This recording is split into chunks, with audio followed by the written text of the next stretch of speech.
Hürmetli vatandaş, endilikte muhakemelik şeyimizle başlayımız. Bugün çizsak 2019 yıl 9. ayının 27. günü. Heptige cüme. Leksiyeni bundan başlayımız vatandaşlar dikkat kılın. Evvel kısa haberle. Cumhur'un iktisadi yamanlaşıp gitti. Mütehassisler kile yıldan başlap beşkapalet devri başlandı dep görsetti. Ve şu mavzulu haber 9. ayının 26. günü yeni tanılıklar torbeti ilan kılın. Marco Rubio işkinci Amerika halkı agahlandırış verdi. Hem de reallığı sel qarayalmaymiz. Cumhur'un iktisadı güllense özlüğüden Amerika'nın kıymet qarashlarını qadirleydiğen devletke aylanındı dep hem de ham hiyal kılalmaymiz. 9. ayının 25. günü YouTube. Cumhurlukla mınarı. Çin Şampiyon. Şangay meselesi bek eğer mesele. Prezident Trump Birleşken Devletler Teşkilatı'da Beijing'de aşkara tenkit kıldı. Şincan meselesini sipilap ötüp gitti. İhtimal Soda kelişimi imzalaşını közde tutkan boluş gerek. 9. ayının 25. günü YouTube. Enliktki yana bir haber. İran, Şangay, Şincan, Amerika Cumhurbaşkanı umumyüzlük hücum başladı.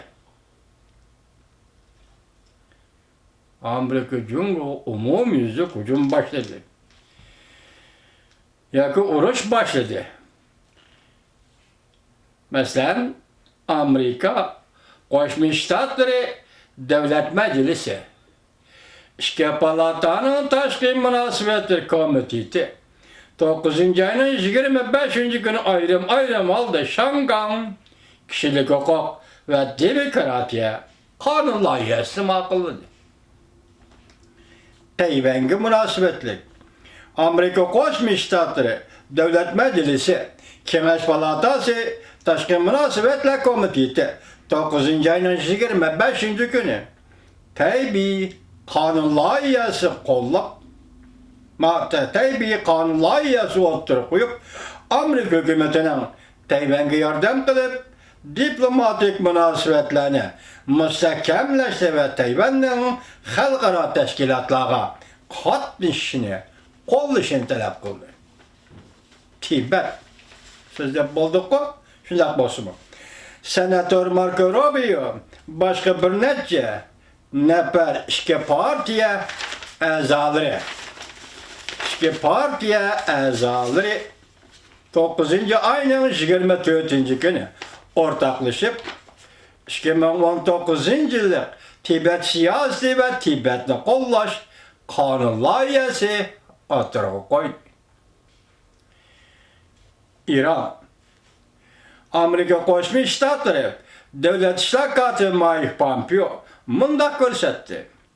Amerika delazır Cumhur'un bazı şirketlerine ve Cumhurluk bazı şahsilerine imborgu yürgüzü batıdı. Amerika olanı İran'dan nefret import kılıp Washington'dan İran'ı import kılıp siyasetiga xilaflık kıldığı dep ayıpladı. Yani bir haber.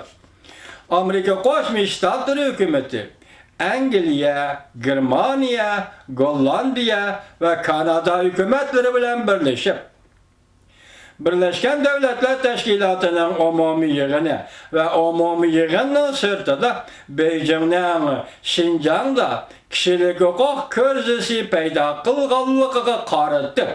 9. ayının 24. günü halkara yığın çakırdı.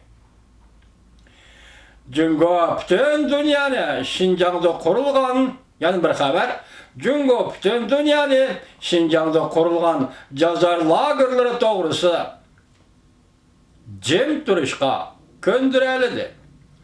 Gelbe kıldı. Mavzuluk makale 9. ayının 26. günü New York Vakt gazetinin Xitay Tel neşrida e'lon qilindi. Avtori Jenny Perles.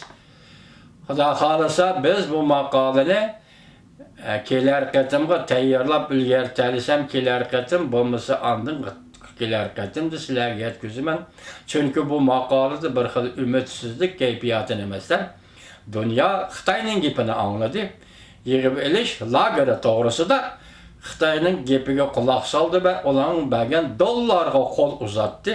Shunga bu masalada Xitoy g'alaba qildi degan mazmunda so'zlagan so'zlarkan, shun uni biz ham bir tarafdan so'zlaymiz, buni bir qatordan tahlil qilamiz. Chunki bu yerda vatandoshlarga shu narsani deymanki, men davomli bundan keyin takrorlaymanki, vatandoshim siz biz Uyg'ur degan ism bilan bugunlatin, tunugunlatin degidek hozir siyosat sohasiga kirib keldi. Siyosat sohasiga kirib kelganda har qanday hodisa, har qanday yozma, har qanday maqola va uning mazmuni sizni madiyahlayveradigan, sizni qo'llayveradigan bunday qoida yo'q, hurmatli vatandoshim. Qarish fikrmi keladi? Tuhmat boshqalarmi keladi? Bo'lib Xitoy tarafdan. Shuningdek qaymoq turishmi keladi? Shuningdek lilla obyektiv bağlaydigan ishmi keladi? Shuni bu masalalarga qanday muomala qilish kerak, hurmatli vatandosh? Sizni bizda aqli fikr qilish usuli bo'lish kerak.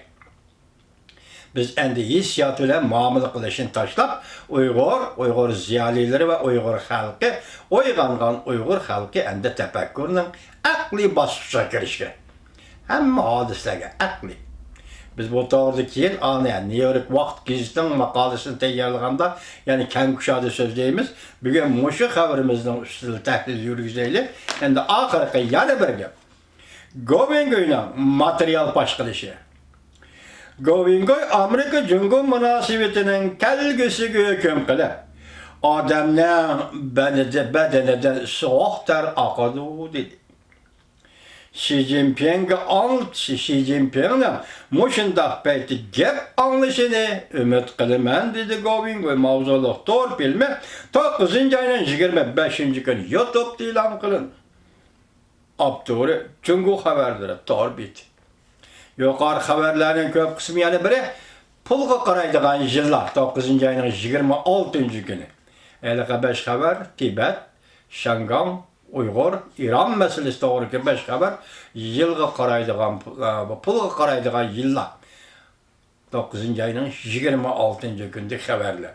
Endi biz bu yerda qarab boqaylik, Birlashgan Davlatlar Tashkilotida Uyg'ur meselesi kirib keldi dedik. Bu bir mo'jiza dedik. Bu bir qadam. Amerika Qo'shma Shtatlari hukumati bu qadamni tashladi dedik. Hozir endi aytmay turaylik, New York vaqt gazetasining maqola e'lon qilgan kishi buni boshqa yo'l bilan tushuntiribdi. Uni ertaga ko'ramiz vatandoshlar. Biz shuni tushunaylikki, hozir bizdan qaraydiganimiz, oldimizga qaraydiganimiz bir ramka bor. O ramka nima deganda men boshdan oxiri sizga so'zlab kelyapman vatandoshim. Millat masalasi, geopolitik siyosat masalasi, ya'ni rayon doiralik siyosat masalasi. Millat masalasi bu cho'ng davlatlar o'rtasidagi masaladir. Men sizlarga so'zlagan leksiyalarimda masalan sobiq prezident Obama davridagi Ivan madrasasining so'zlarini qayta takrorlab berdim. Shunga millat masalasi bu cho'ng davlatlar o'rtasidagi masala. Masalan shu Ivan madrasa davrida nima deyildi? Obama hukumati jarayonida nima dedi?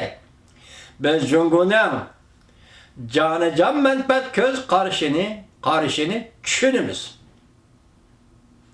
Hurmat qilamiz. Lekin bu yerda nimaga bo'tirg'i chiqqan edi?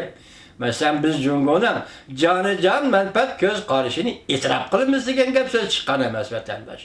Hurmat qilamiz bilan e'tirof qilamiz ikki gap. Ikki mazmun, ikki xil obyektga qaratilgan edi. Bugungi kunda hozir prezident Trumpning oldiga Jungo hukumati mening jonajon manfaatim ma'u deb qo'ya oladigan yer yo'q. U mumkin emas. Hozir prezident Trump hukumati Jungoning bunday so'zlarini anglashni xohlamaydi. biz baştan ahir dep kelyapmiz.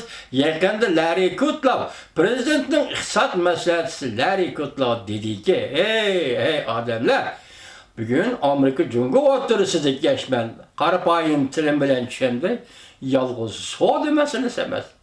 Undaqda nima masala? Lekin Larry Kudlow bu to'g'rida bir narsa demadi. Biz o'tganda sizlarga shu Larry Kudlow apandining bir jumla so'zini nima dedik? Nima yo'q? Larry Kudlow apandining emas, savdo ministri Wilbur Rossning so'zini nima dedik? Cumhur qonunni o'zgartsa. Şunu yığıp aytganda bugungi mesele mayli savdo urushi masalasi, mayli savdo so'rkilishi masalasi, Amerika bilan Cumhur o'rtasidagi mesele sizning bizning kutgan doiramiz, sizning bizning umid qilgan doiramizda Cumhur mag'lub bo'lish kerak degan nuqtada ketayotganligi sizga ayon, menga ayon. Bu yerdagi bir nuqtaga shundoq tayinimiz hurmatli vatandosh, başta aytdik, millet meselesi çoğun devletler o'rtasidagi diplomatik münasebetler meselesidir dedik. Şuna çoğun devletler o'rtasidagi münasebetler qandaq o'zgardi? Sizning meseleniz milletler meselesi ham shundoq o'zgardi. Mesela alaylı, bu qatim Prezident Trump Birleşken Devletler Teşkilatı'nın yig'inida ikki eg'iz gap qildi. Biri kommunizm to'g'risida. Yani bir hemen tüngen sözlügellik siyemde ettim, kompüterinde körüsüp durup, Cumhur'a yaxşı küllere ahırlaştı. Kızığı şu yerdeki sizge dikkat kılın vatandaşım, ben sizge aytay. Ben hazır asasızlığı 4-5 Xitay'ın torbiyetini görüp şunundan paydalanman.